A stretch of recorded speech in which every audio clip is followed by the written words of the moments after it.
Hello everyone, good morning and welcome back to my channel. কেমন আছো সবাই? আশা করি ভালো আছো, সুস্থ আছো, আর আমরাও কিন্তু তোমাদের ভালোবাসায় অনেক ভালো আছি। গুড মর্নিং সবাইকে, আমি সুস্মিতা। আজকে আরেকটি সুন্দর সকালে সুন্দর ব্লগে তোমাদেরকে অনেক অনেক স্বাগত আর ভালোবাসা। তো দেখো, সকালবেলা বৃষ্টি হচ্ছে, তো রাত্রিবেলা থেকে বৃষ্টি শুরু হয়েছে, আর আমি এখন একটু বেরিয়েছি। এখন বাজে 9:30। তো আমি একটু বাইরে কাজে যাচ্ছি, একটা দরকার আছে। তো বাড়িতে ফিরে আসলাম, আর আসার পরে দেখো এখন চুলটা আঁচড়াচ্ছি।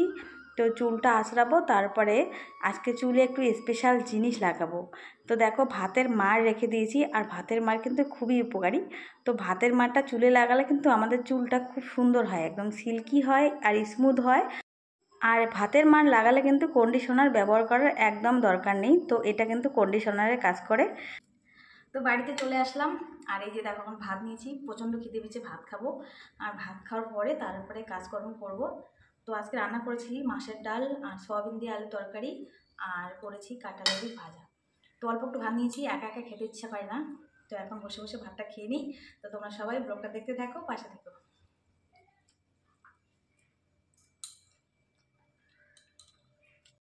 আর বন্ধুরা, আজকে না সকালবেলা ব্লগটা শুরু করতে পারিনি, কারণ সকালবেলা এত তাড়াহুড়ো করে রান্না করেছিলাম, তারপরে পুজো দিয়েছিলাম, আর যেহেতু 9:30টায় আমাকে বেরোতে হবে, সেই জন্য তাড়াহুড়ো করে কাজকর্ম করে বেরিয়ে গিয়েছিলাম। আর ফিরে এসে দেখো এখন কাজকর্মগুলো করব। আর সকালবেলা বৃষ্টিও হয়েছিল, বাইরে ভালো করে ঝাড় দিতে পারিনি, জল দিতে পারিনি, শুধু রান্নাটুকু করে গিয়েছিলাম। আর এই যে চুলের মধ্যে ভাতের মাড়টা লাগিয়ে রাখলাম, তো একটু পরে আমি স্নান করব, চুলটা শ্যাম্পু করব। তো সেই জন্যে চুলের মধ্যে লাগিয়ে নিয়েছি, আর চুলটা ছেড়ে দিয়েছি, কারণ চুলটা এখন ভেজা, বেঁধে রাখা যাবে না। আর চুল ছেড়ে কিন্তু একদমই কাজ করতে পারিনি আমি, খুব অসুবিধা হয়। কিন্তু এভাবে একটু কাজটা করব, চুলটা হালকা শুকিয়ে গেলে বেঁধে রাখবো। তো দেখো, রান্নাঘরও আজকে ভালো করে পরিষ্কার করতে পারিনি, রান্নাঘর পরিষ্কার হয়নি ঠিকঠাক মতো, অল্প হালকা পরিষ্কার করে গিয়েছিলাম। তো এখন ফিরে এসে এই যে সব কাজগুলো করব। আর আজকে দেখো, সকালবেলা রান্না করেছি বিউলির ডাল, বেশি কিছু রান্না করতে পারিনি। আর সকালবেলা ছেলে যেহেতু স্কুল গিয়েছিল, সেই জন্য দেখো ওর জন্য একটু সয়াবিন তরকারি করেছি মাখা মাখা করে, আর বিউলির ডাল করেছি, আর এখানে কাঁঠালের বীজ ভাজা করেছি। আর কাঁঠালের বীজটাও রাত্রিবেলা কেটে রেখেছি, না হলে সকালবেলা কাঁঠালের বীজ কেটে ভাজা করা খুবই কষ্ট হয়, মানে এত তাড়াতাড়ি রান্না করতে হয় না, কাঁঠালের বীজ সবজি কেটে রান্না করা মানে সময় হয় না। তো দেখো, একটুখানি বাড়িতে ছিলাম না, কয়েক ঘন্টা, বেশি না, 1.5 ঘন্টা 2 ঘন্টা বাড়িতে ছিলাম না। আর তার জন্য কিন্তু দেখো আমার কাজগুলো একদমই কমপ্লিট হয়নি, কাজগুলো সবই পড়ে আছে।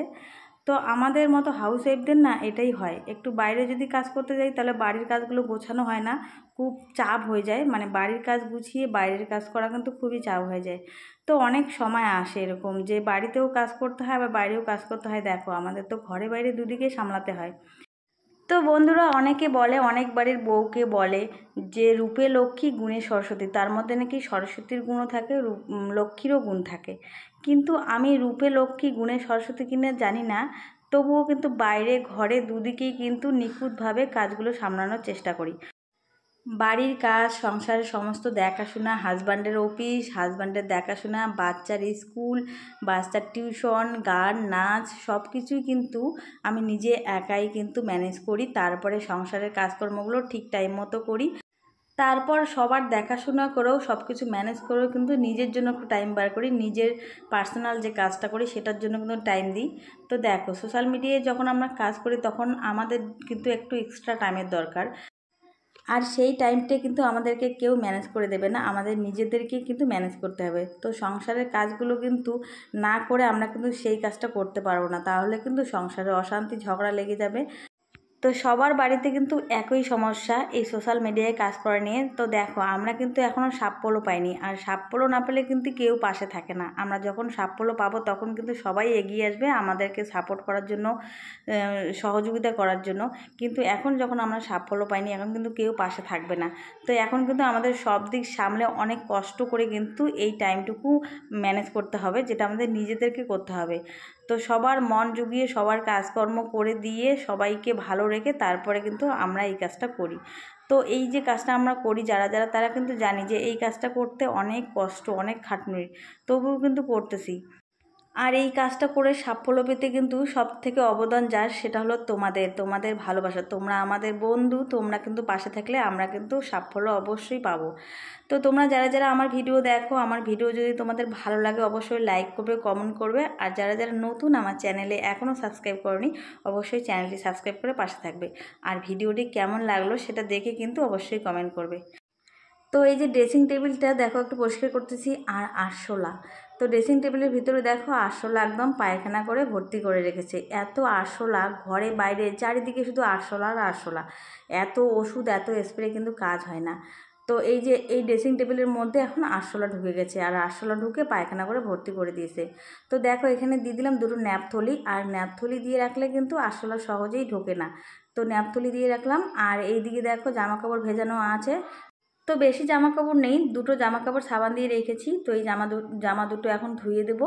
আর দেখো আমার বাথরুমটা কিন্তু লাল হয়ে গেছে। তো 7 দিন পর পর কিন্তু বাথরুমটা ঘষে পরিষ্কার করতে হয়, নাহলে বেশি লাল হয়ে যায়। আর যেহেতু আমাদের বাথরুমটা বেশি ইউজ হয় আর আমাদের বাথরুমটা ছোটো, সেই জন্য কিন্তু বেশি লাল হয়েছে। তো কি হয়েছে বলো তো, আমার যে বাথরুম পরিষ্কার করার লবণটা সেটা কিন্তু শেষ হয়ে গেছে, সেটা আনতে হবে তারপর পরিষ্কার করব। তো ভাবছিলাম আজকে বাথরুমটা পরিষ্কার করব, আজকে যেহেতু বাড়ির এই কাজগুলো ধরেছি এই কাজগুলোই করব, কিন্তু আর হলো না। কারণ ওই লবণটা শেষ হয়ে গেছে, লবণটা আনতে হবে। আর কালকে গিয়েছিলাম বাজারে কিন্তু মনে ছিল না, সেই জন্য আনা হয়নি। আর বাথরুমটা সেই জন্য পরিষ্কার করা হলো না। তো এদিকে দেখো আজকে কি যে সকালবেলা যেহেতু বৃষ্টি ছিল, আর বাইরেটা না ঝাড়ু দিতে পারিনি আর জলও দিতে পারিনি। সকালবেলা বৃষ্টি, তো বৃষ্টির জন্য জল ঢালতে পারিনি। তারপরে এই যে সব কাজ সেরে এখন এই যে বাইরেটা ঝাড় দেবো, বাইরেটা ধুয়ে দেবো ভালো করে। ধুয়ে তারপরে কিন্তু ওই যে স্নান করার আবার সময় চলে যায়, বেশি দেরি হয়ে গেলে আবার স্নান করলে সর্দি লাগবে।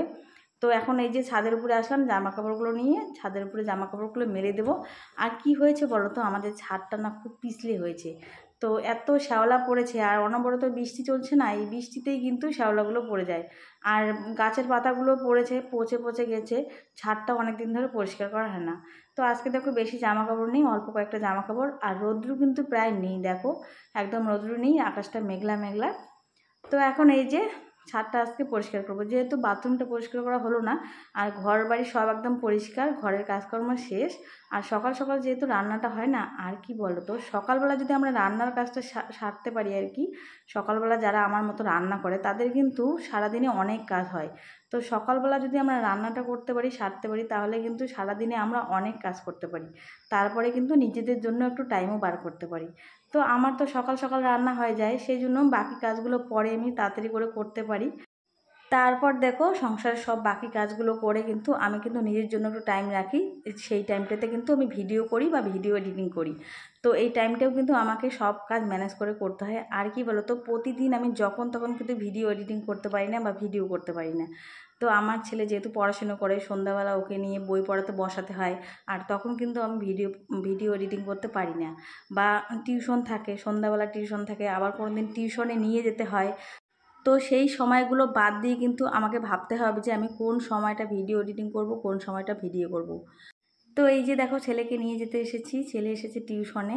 তো এই আজকে দেখো ছেলে টিউশন ছিল 6:30, তারপর এখন বাজে 8:30, টিউশন শেষ। তো এখন বাড়ি গিয়ে আমি রান্না করব। তারপরে দেখো আমি কখন ভিডিও এডিটিং করব। তো এখন বাড়িতে যাব, তার আগে ছেলের বায়না মেলাতে যাব। তো ওকে একদিনও মেলাতে নিয়ে যায়নি। তো এখানে রথের মেলা শুরু হয়েছে, আর এত বৃষ্টি, রথের মেলাতে কিন্তু একদিনও ওকে নিয়ে আসতে পারিনি। তো ওকে একটু রথের মেলার ভেতরে নিয়ে আসলাম, তো ওকে একটু ঘুরিয়ে নিয়ে যাব। আর ওর মেলা বাড়ি আসা মানে কি বলো তো, খাওয়া, মানে কিছু খাওয়ার জিনিস কেন। তো এখানে দেখো পাঁশকুড়ার কুচুর মুচুর চপের দোকান এসেছে, বিখ্যাত চপের দোকান। তো সেখান থেকে আমি কয়েকটা চপ কিনে নিয়ে যাব। তো মেলাতে না ঘুরবো না, আর প্রচণ্ড গরম পড়েছে। আর এই গরমে এত ভিড় হয়েছে আজকে মেলাতে, যেহেতু আজকে বৃষ্টি নেই, রোদ্র উঠেছে। তো সেই জন্য মেলাতে অনেক ভিড়ও হয়েছে। আর চপের দোকানে দেখো এত ভিড়। তো বাড়িতে আসলাম চপ কিনে নিয়ে। আর আজকে না বাড়িতে রাত্রিবেলা রান্না করব না, আজকে কি করব বলো তো, আজকে এই যে ওটস বানাবো। তো এই যে সাদা ওটসটা আজকে বানাবো। আর আমার ছেলে কিন্তু ওটস খেতে ভালোই বাসে। তো ডাল দিয়ে ওটস খেতে ওর খুব ভালো লাগে। তো ওটস বানাচ্ছি। আর সবার নাকি খিদে নেই, আজকে অল্প খিদে। তো এখানে দেখো সবজি আছে, সয়াবিনের তরকারি আছে, একটু ভাতও আছে। তো ভাতটা আমি খাবো। আর এই যে 4টে পনিরের চপ কিনে নিয়ে এসেছি। তো ছেলে খাবে 2টো, আর আমি খাবো একটা, আর হাজব্যান্ড খাবে একটা। আর আমি একটু ভাত আছে, এই ভাতটুকু খাবো, কারণ আমি ওটস খেতে পারি না। তো ওরা বাবা ছেলে ওটস খাবে ডাল দিয়ে, আর আমি একটু ভাত আছে ভাতটা খেয়ে নেবো। তার আগে দেখো চপটা খাচ্ছি, আর চপটা কিন্তু ভীষণ টেস্টি, খুবই সুন্দর খেতে, আর একদম গরম গরম চপটা, একদম মুচমুচে। তো আজকে ভিডিওটা এখানেই শেষ করছি। গুড নাইট, সবাই ভালো থেকো, টাটা।